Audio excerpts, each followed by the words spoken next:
Yes. All right, so we are now going to transition from the kingship of David to the kingship of Solomon.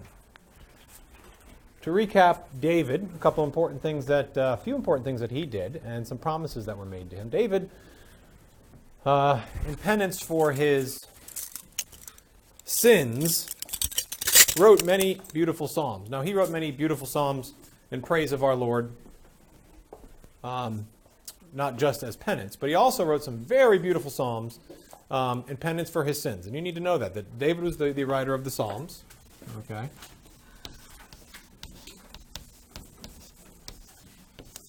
That regardless of his sins, David loved God very much and remained true to him until the end. Okay. He fought off the enemies of Israel to the end of his life. He built an altar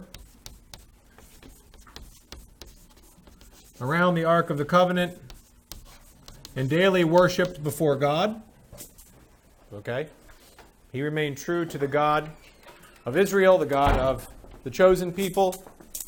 He never gave up his love and reverence for God.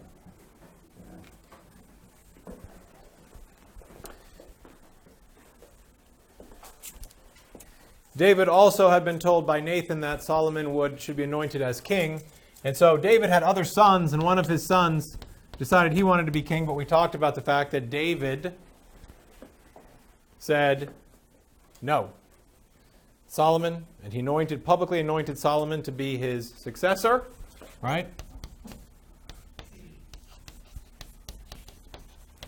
Publicly anointed Solomon.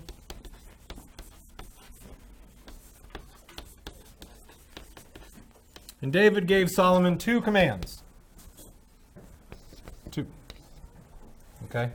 He gave Solomon 2 commands. Okay? David's 2 commands, basically, in a nutshell, were follow the laws of God,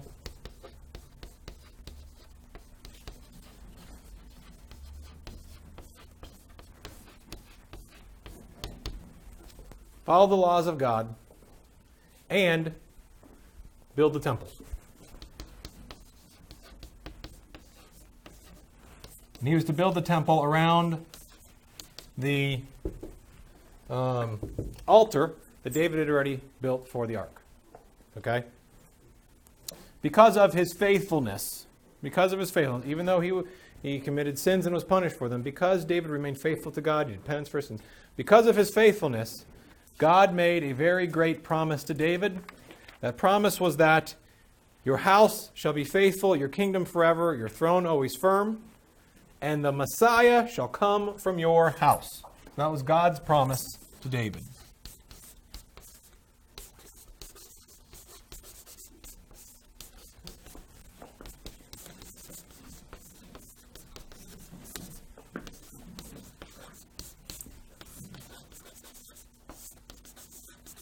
Meaning, not that literally the Messiah would come from David's house, like he would actually live in David's home, but rather that from his lineage, that the Messiah would come from his lineage, that the Messiah would be related to David, son of David. Yes? Sure. Okay.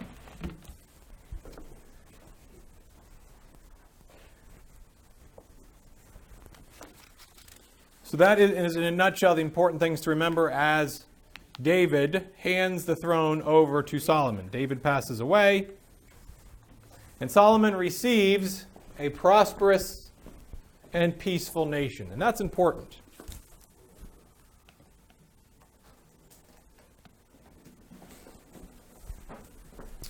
So now we're going to talk about Solomon.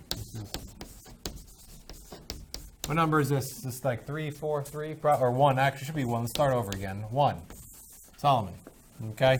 He inherits a peaceful and profitable nation. David did a good job. He had driven off the enemies of the chosen people. David had set up a pretty good government in place for Solomon. And he had given Solomon 2 very good commands.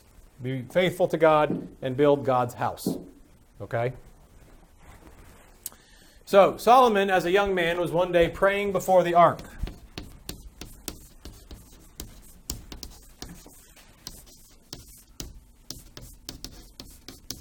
And he hears a voice. Okay? And the voice was God's voice. Or an angel, a messenger came at least, okay, as the representation of God. And he offered a gift to Solomon. He was very pleased with Solomon. At the beginning of his reign, the first thing Solomon did was make great sacrifices in honor of God. He dedicated his kingship to God. Many thousands of sacrifices. He was praying before the ark, and God asked him what he would like. He wanted to give him a gift. We'll call it God's gift. Now Solomon, he could have whatever he wanted. Riches, power, fame, whatever he wanted. Solomon's request was very pleasing to God. He wanted the wisdom, and that's what the word you really need to remember. He wanted wisdom. But he specifically wanted wisdom to be able to to rightly judge what God would want, to judge God's people well, to rule God's people well. He, as the ruler, was also the highest judge in the land. And he had to make decisions that would affect all of the chosen people. And he asked God, I want the wisdom to be able to rule well, to judge my people well, to judge your people well. And it was a very unselfish answer, wasn't it? Okay? It wasn't going to bring Solomon any riches or power or fame. It was going to help the people. And because his answer, well, it wasn't just wisdom, as in, I want to be the smartest person on earth. That's not what wisdom is. It's, I just want to be the smartest person on earth, so no one can be smarter than me, because that would be selfish. Rather, he was very specific. I want the wisdom to rule the people well, because he cared about the people. That's what was so important about his promise, and that's why it was so pleasing to God. So often you just hear about Solomon's wisdom, like he asked for wisdom, and God was very pleased with that. Well, there was more to that even. The wisdom had a purpose, and this purpose was to help others. Okay? It was true charity for others. So God was so pleased with that, he said, I will give you wisdom, but not only will I give you wisdom, but I will make you very rich and powerful as well, because you asked me for that wisdom, the most important thing, to take care of my people. Okay?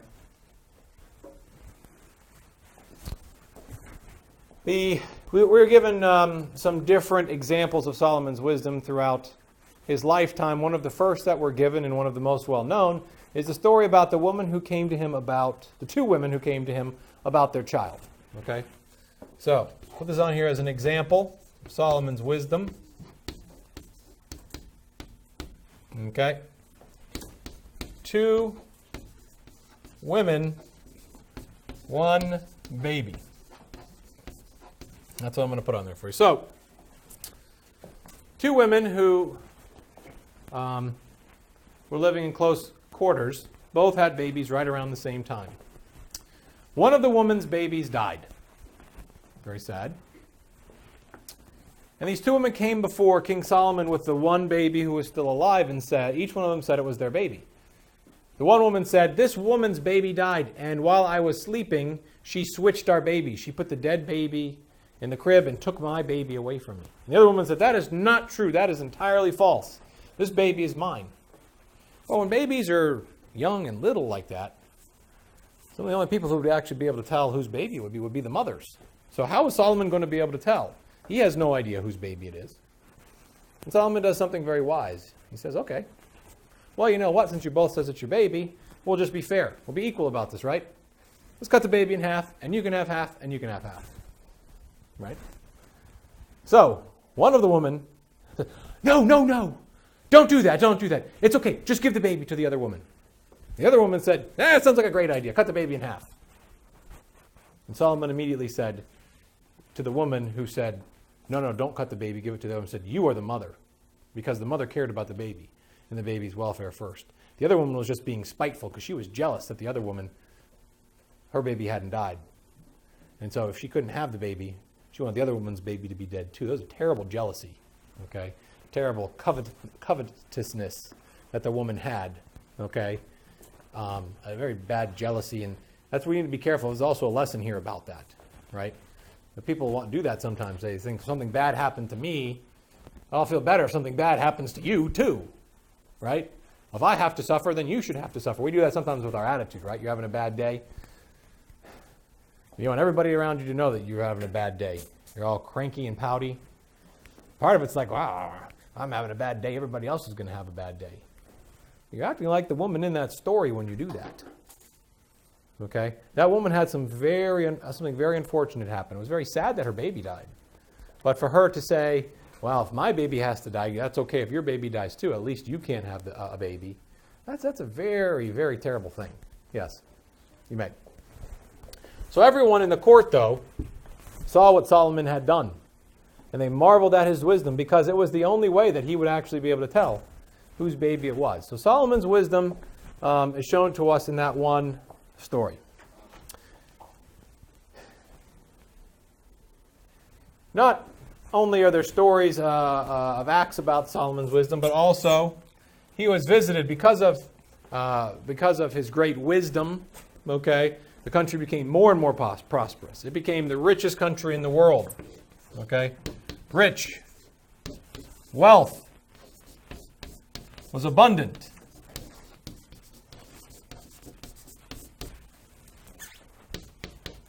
Okay, the whole country, okay, became so prosperous that he was visited by the Queen of Sheba. Now, the Queen of Sheba was a very powerful woman, okay, had a great kingdom of her own, and she had heard about Solomon's great wisdom, but she couldn't believe that any man could really be that wise. And she left her kingdom because she was so fascinated by this idea of how wise Solomon was supposed to be. She said, I have to see this for myself.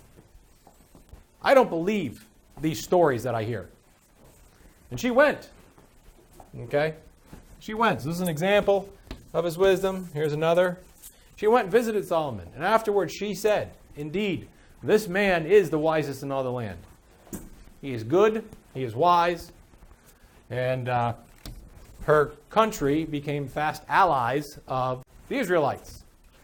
Not only that, but the great relations continued with the Phoenicians. You're the Queen of Sheba, you had the Phoenicians. Okay? The king of the Phoenicians.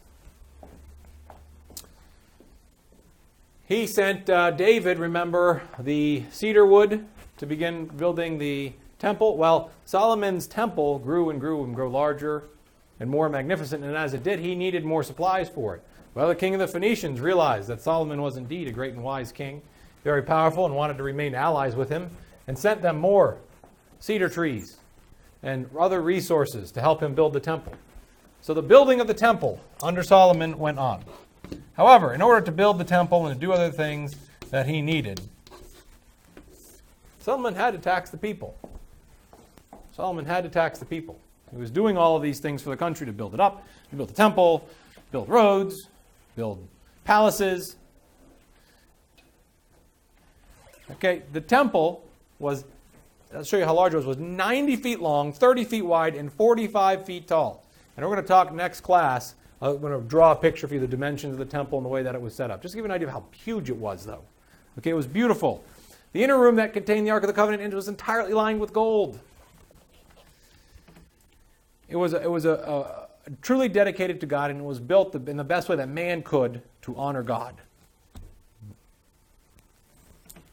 Now, everything is going great. Everything seems to be going very well for Solomon. But unfortunately, even the wisest of men, the most powerful man in the world, can fall into error. Because we are not gods. We are not angels. And we can be allured by the things of the world. And Solomon, unfortunately, because of his great riches and power,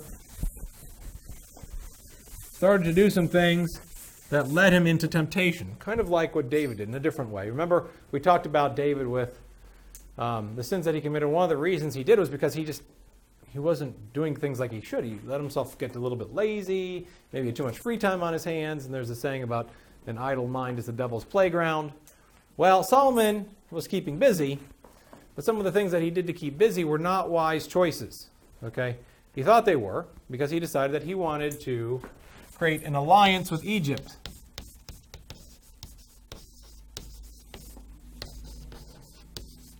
Now, that's not a bad idea. So he decided that he would marry the Pharaoh's daughter. Okay? So he did. So he marries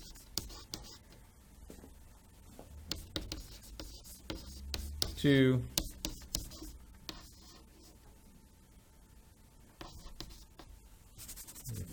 Pharaoh's daughter. Okay? Marries the Pharaoh's daughter. Now, that may not have been an initially bad idea, but the problem was that Solomon wasn't strong enough to do what he needed to do at this point, and that was the Egyptians were idolaters. They were pagans. We've studied Egypt in the past. They didn't have the true faith in Egypt. There were some parts of their faith that were borrowed from the true faith, but they had many very bad idols, including animals and different things like that. And instead of marrying the Pharaoh's daughter and telling her, you must give that up, you're now my wife, he allows her to continue to worship the idols.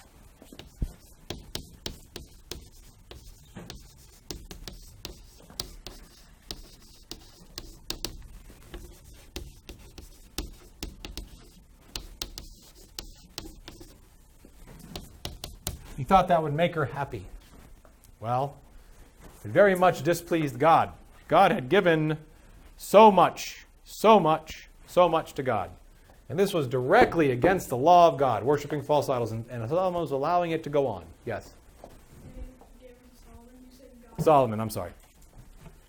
And God, it was against the law of God, and Solomon allowed it to go on even though it was against the law of God. And it very much displeased God. In fact, because of his allowing it to continue, eventually Solomon himself falls into idolatry.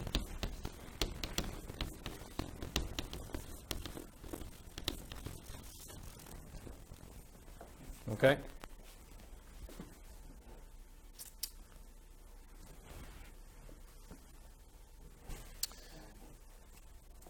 So this is going to cause great punishment for Solomon. Okay? Not only does he fall into idolatry because of one wife, but he allows other wives that he marries to also continue with their idolatry, and he worships with them. And God is very, very much displeased after all he's given to Solomon that he would do this. We mentioned that's what was always David's redeeming grace, that he always remained true to God. He never wavered from that, no matter what he did. But Solomon does. It's very unfortunate circumstances, and it's going to cause some great problems for the entire kingdom because he is the king. So we're going to talk about in our next class, I want to lay out the structure and layout of the temple and how long it took to build and some more details about it for you. And then we'll talk about the problems that came from Solomon's idolatry and what it meant for the future years of Israel. Israel was going to be divided after Solomon. There would no longer be just one king of Israel, but there would be two kingdoms, the kingdom of Judah and the kingdom of Israel, and we'll take a look at those going into the future as well.